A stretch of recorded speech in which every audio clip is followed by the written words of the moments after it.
ជំរាបសួរបងដែលជាអាណាព្យាបាលសិស្សទាំងអស់ចាសម្រាប់ក្នុងថ្ងៃនេះគឺជាការចូលទៅក្នុងការបំពេញអេបនៅក្នុងថ្នាបឋមដែលយើងត្រូវធ្វើបច្ចុប្បន្នភាពបន្ថែមទៅលើព័ត៌មានសិស្សបន្ថែមបងទាំងអស់គ្នាចាហើយសម្រាប់នៅក្នុងការចូលបំពេញនេះជាដំបូងគឺយើងត្រូវចូលទៅតាមអេបរបស់យើងដែលយើងចុចទៅលើអេបថ្នាបឋមនេះចាហើយសម្រាប់នៅពេលដែលចូលមកដល់នេះបងឃើញឈ្មោះខាងលើខាងលើនេះគឺជាឈ្មោះរបស់សិស្សម្នាក់អញ្ចឹងបើសិនបើយើងមានឈ្មោះខាងលើនេះហើយមានន័យថាបងធ្លាប់ចូលបំពេញប្រវត្តិរូបម្សាយមានន័យបងទាំងអស់គ្នាចាក៏ប៉ុន្តែឥឡូវនេះគឺគេតម្រូវឲ្យបងចូលទៅបំពេញព័ត៌មានសិស្សបន្ថែមនេះបងឃើញខាងលើនេះខាងលើនេះគឺជាព័ត៌មានសិស្សអញ្ចឹងបងគ្រាន់តែចុចនៅលើពាក្យថាព័ត៌មានសិស្សនេះទៅគឺវានឹងលោតចូលទៅក្នុងការបំពេញព័ត៌មានសិស្សនៅក្នុងនេះឲ្យយើងទាំងអស់តែម្ដងក្នុងនេះគឺបងត្រូវបំពេញទៅតាមចំណុចដែលគេឲ្យមកមានឈ្មោះសិស្សអញ្ចឹងឈ្មោះសិស្សហ្នឹងគឺមានស្រាប់ហើយអញ្ចឹងយើងអត់ចុចទៀតទេបើសិនបើថាឈ្មោះនឹងខុសបងអាចកែតម្រូវឲ្យត្រូវទៅចាអត្តលេខសិស្សនេះគឺយើងអត់ដាក់ទេយើងចំហវាចោលយើងចុចជ្រើសរើសនៅពាក្យកន្លែងថាជ្រើសរើសកន្លែងហ្នឹងគឺយើងជ្រើសរើសភេទណាបើបងកូនបងភេទប្រុសជ្រើសរើសប្រុសបើភេទស្រីជ្រើសរើសយកភេទស្រីទៅចាគឺបានហើយបន្តមកទៀតគឺយើងបាក់បំពេញថ្ងៃខែសម្រាប់ថ្ងៃខែនេះគឺបងត្រូវសរសេរដូចខ្ញុំចេះហ่าបងគឺយើងត្រូវដាក់ឆ្នាំហើយដាក់ខែហើយគឺយើងត្រូវដាក់ថ្ងៃតាមក្រោយដោយធ្វើការចុចដូចខ្ញុំអញ្ចឹងណាបងតែបើសិនបើបងអត់បានវាយដាក់ដូចខ្ញុំទេគ្រាន់តែសេថ្ងៃខែហើយដក clear វាដូចករណីបែបខាងលើនេះហាគឺវានឹងលោតខុសឲ្យយើងហើយចាំមើលខ្ញុំអនុវត្តខុសឲ្យបងមើលណាតើវាលោតបែបណានៅពេលដែលបងបំពេញថ្ងៃខែឆ្នាំរួចហើយនេះចូលទៅលំនៅបច្ចុប្បន្នអញ្ចឹងសប្តាហ៍ថ្ងៃតើបងរស់នៅកន្លែងណាភូមិអីឃុំអីគឺបងទៅសេទៅតាមនឹងទាំងអស់អញ្ចឹងណាបងណាចាអញ្ចឹងអាខាងលើនេះគឺខ្ញុំគ្រាន់តែឧទាហរណ៍ឲ្យបងមើលទេជាក់ស្ដែងគឺបងត្រូវបំពេញនៅកន្លែងហ្នឹងគឺនៅពេលដែលបងរស់នៅសប្តាហ៍ថ្ងៃគឺបងបំពេញបច្ចុប្បន្នណាបងចាបន្តមកទៀតគឺយើងបំពេញនៅកន្លែងទីកន្លែងកំណើតចាបំពេញទីកន្លែងកំណើតផាអូនមកកើតនៅ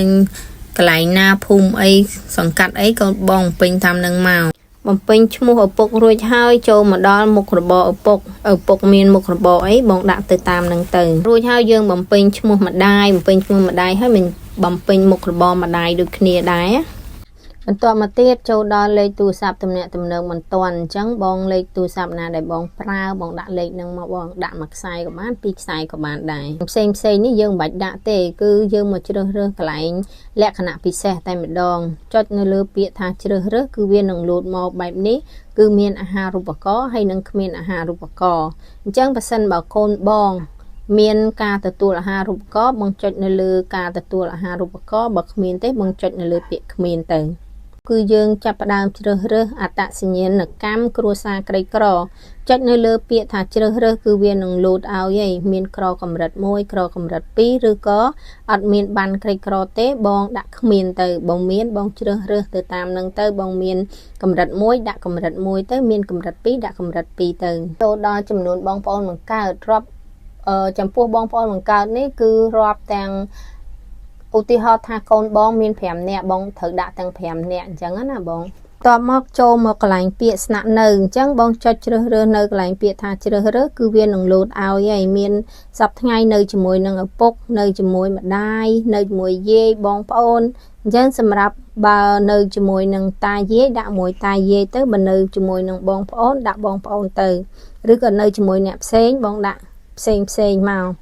អញ្ចឹងបើនៅជាមួយនឹងប៉ាម៉ាក់គឺបងចុចនៅលើពាក្យប៉ាម៉ាក់ទៅបន្ទាប់មកគឺចូលមកដល់កន្លែងពាក្យថាពិការភាពបងចុចនៅលើពាក្យថាជ្រើសរើសគឺវានឹងលោតឲ្យហើយបើបងអត់មានបញ្ហានេះចុចយកពាក្យគ្មានតែបើមានគេដាក់ថាដៃជើងនោះមានន័យថាពិការដៃពិការជើងបើបងពិការខាងអីគឺបងចុចនៅលើនឹងទៅបើអត់មានចុចគ្មានមក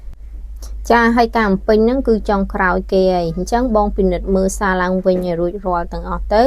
ថាបងពេញហើយរួចរាល់នៅកន្លែងណាដែលចុចច្រឡំឬក៏កន្លែងណាដែលអត់ទាន់បានពេញបងទៅពេញឲ្យសពគ្រប់ហើយនេះបងមើលមកខាងក្រោមនេះបងឃើញពាក្យថាបន្ថែមព័ត៌មានសិស្ស អញ្ចឹងបងចុចនៅលើនឹងទៅគឺវានឹងលោតឲ្យយើងតែនេះបងឃើញទេនៅពេលដែលបងចុចទៅគឺវាលោតបែបនេះឲ្យយើងណាអញ្ចឹងមានន័យថាការទៅសេថ្ងៃខែកំណើតរបស់យើងនឹងខុសហើយគឺបងមើលតាមឧទាហរណ៍នេះគេឲ្យយើងទៅសេឆ្នាំហើយដកចុចត្រេមួយហើយចុចខែត្រេមួយទៀតគឺយើងចុចថ្ងៃអញ្ចឹងបើសិនបើចុចអត់ដូចគេទេគឺវានឹងលោតខុសបែបហ្នឹងណាអញ្ចឹងកាលណាវាលោតបែបហ្នឹងអត់អីទេគ្រាន់តែបងចុចហើយចូលទៅកែទៅតាមឲ្យដូចគេទៅបានហើយបងចុចនៅលើពាក្យថាបន្ថែមព័ត៌មានសិស្សទៅគឺវាលោតជោគជ័យឲ្យយើងហើយកាលណាឃើញលោតពាក្យថាជោគជ័យរួចហើយមានន័យថាការបំពេញផុសបងហ្នឹងគឺរួចរាល់ណាបង